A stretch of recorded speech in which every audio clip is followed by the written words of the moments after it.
Hello guys, welcome to another video of Kubernetes. In today's video, we are going to discuss about replica sets. We'll see what are the advantages of replica sets, what are the replica sets, and we'll see how we can set up the replica sets and how we can deploy that in Kubernetes. Okay, so let's begin the video. If I talk about advantages of Kubernetes replica sets, or why we need to use replica sets, these are basically the reasons which we need to use. So if you are using replica sets, your application will be highly available and reliable, because generally it will create multiple pods and it will host your application inside those pods. So even if one pod goes down, replica sets will automatically create another pod for the down the pod which is now down. Okay, you can scale the replica sets easily. So suppose you have five pods for the your application in a replica sets, and you want to scale that. If you want to scale the replica sets to 9, then you can easily change the configuration file or your replica set YAML file, and you can redeploy it so that your replica sets will be scaled to 9. Okay. Like that, we can enable load balancing.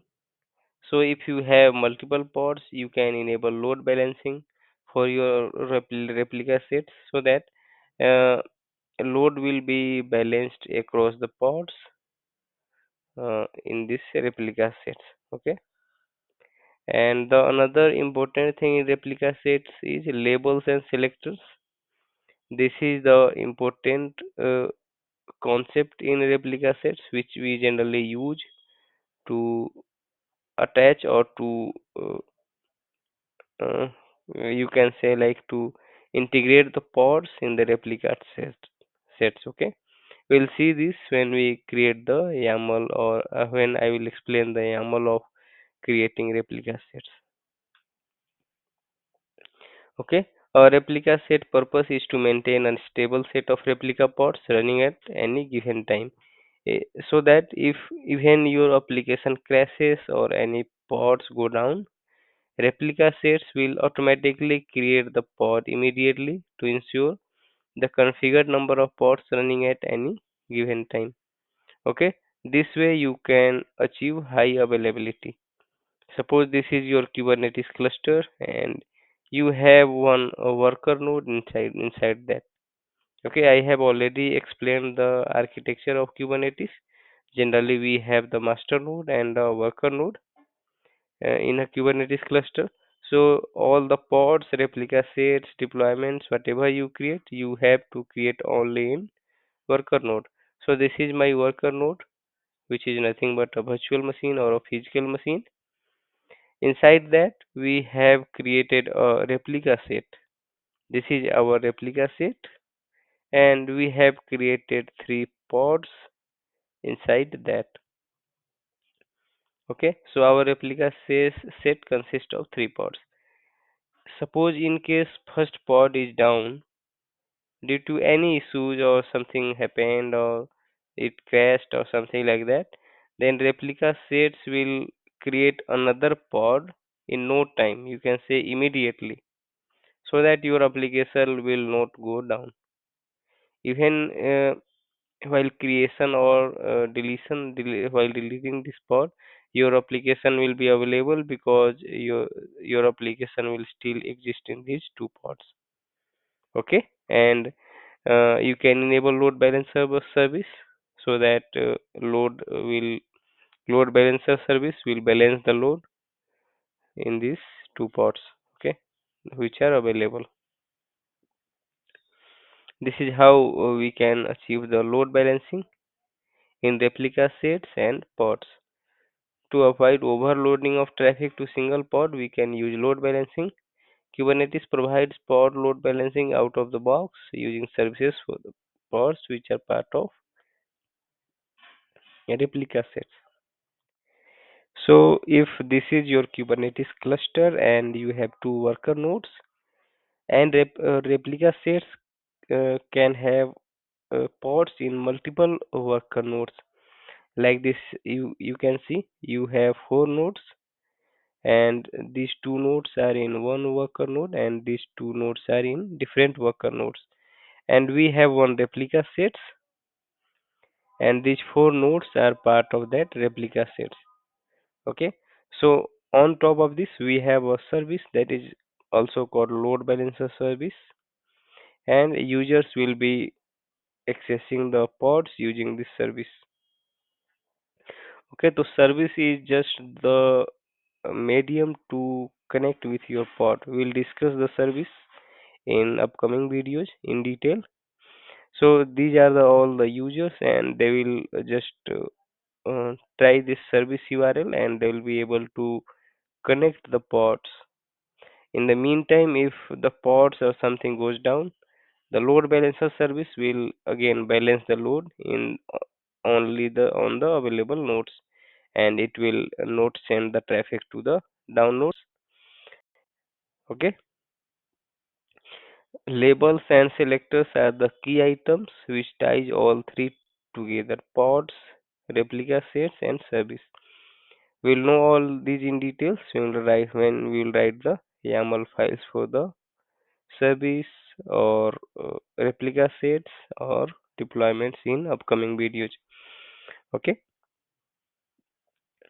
like I had already talked about how we can scale the replica sets as well.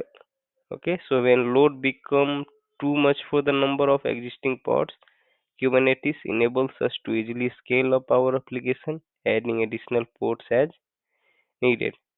Okay, so this you can do very quickly. You'll just have to update, or you'll have just to run a single command to update the replica sets, or you can just update the number of replicas in your YAML file, and you can just redeploy it. Okay, so that your replica sets will be upgraded. Here is a simple YAML explanation how we can create the replica sets and replication controller.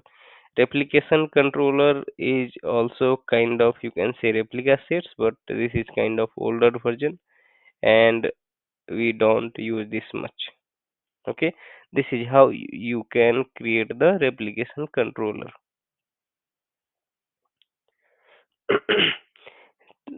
Here we have API version, kind, metadata, and spec in a Kubernetes manifest YAML file. Will I will explain all of these in detail when we will see the YAML files of Kubernetes. Okay, so we provide API version, that is v1, for replication controller, kind, metadata is nothing but the details about your resource, that is nothing but replication controller. And here in spec we'll provide all the details about how many pods or how many containers we'll have to create inside the replication controller or replica set. And here we are creating 3 replicas, and we have the YAML for pod here. For pod, we are just passing API version as v1 kind pod. This is metadata for pod, name, labels we have provided, and finally the spec. And in the containers, we are just running an nginx container. Okay, to run this YAML file, you just create this kubectl create -f and YAML file. This will basically create the replication controller. You can run this command kubectl get replication controller to get the replication controller, and you can run this kubectl get pods command to get all the pods running inside this replication controller.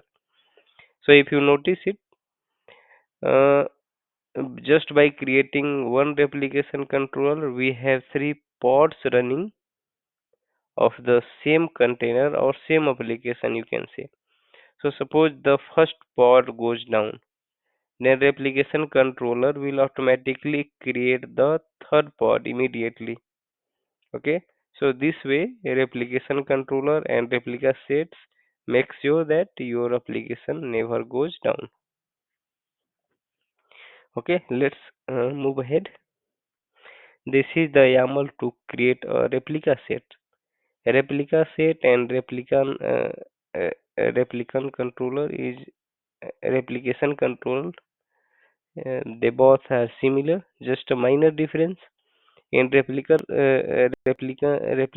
controller, you cannot provide the selector, but in replica set, you can provide the selector and you can attach your nodes here in the replica sets. Okay, here we provide API version apps slash v1 kind replica set, and this is our metadata, that is nothing but the details of this uh, replica set like name, labels. You can provide whatever details you want here in the metadata. And here in spec we provide the template, which is nothing but a template to create the pod. Okay, at the right side you can see we have the template to create the pod, and we have provided the labels as well as spec. So we are just spinning creating the nginx container here as well, and we have provided the labels here. In the labels, if you notice, we have provided app, my app, type, front end. So how we are going to make sure that this pod should be part of this replica set? So we use labels to do that. Okay, if you see selector and match labels, in the type we have provided the front end. This is the label we have provided in the pod as well. So the replica set will be attached to, I mean, all the pods which has this label as type front end will be part of this replica set. Okay, so this is how we make sure that which pod should be part of which replica set using the selector and labels. But this facility is not yet available in replication controller. Okay, so again we have used kubectl create -f and the replica set file, YAML file, to create the replica set, and kubectl get replica set to get the details of replica set. Again, we can run this kubectl get pods command to get all the pods running inside the replica set. Okay, and this is how we identify which pods should be part of which replica set.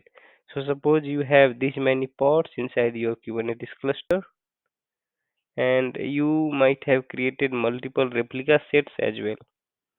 So how our replica set will know that which pod I should basically manage? Okay, so for that we create the metadata and we add labels in there, and we add selector in the replica sets. Okay, so you can see here in selector match labels tier we have provided front end, and here in pod definition.yaml we have provided tier as front end. So all the pods which has this label tier as front end will be automatically part of our replica set, which is this one.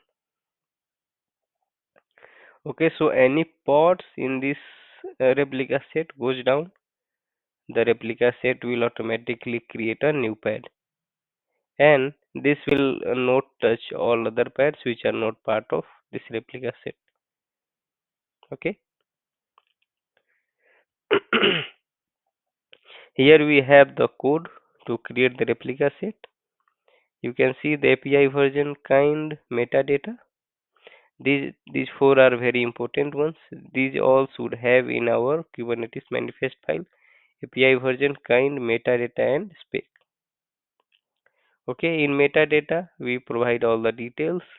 In kind we provide what we are creating, and this is just the API version. And in spec we can supply the templates. In the templates, since from metadata to here image, we just have provided a template to create the pod. After that, we have just given the spec and we have given the container details for creating the pod. So basically, if you see from here inside this box, in this template, we have just a template to create a pod which is of type nginx container, and labels we have provided as front end for this pod. Okay, and here we are creating three replicas, and if you check the selector in match labels, we have provided the type as front end, and here even in this pod we have provided the type as front end. Okay, that's how this will make sure that all the pods created here in this are part of this replica sets.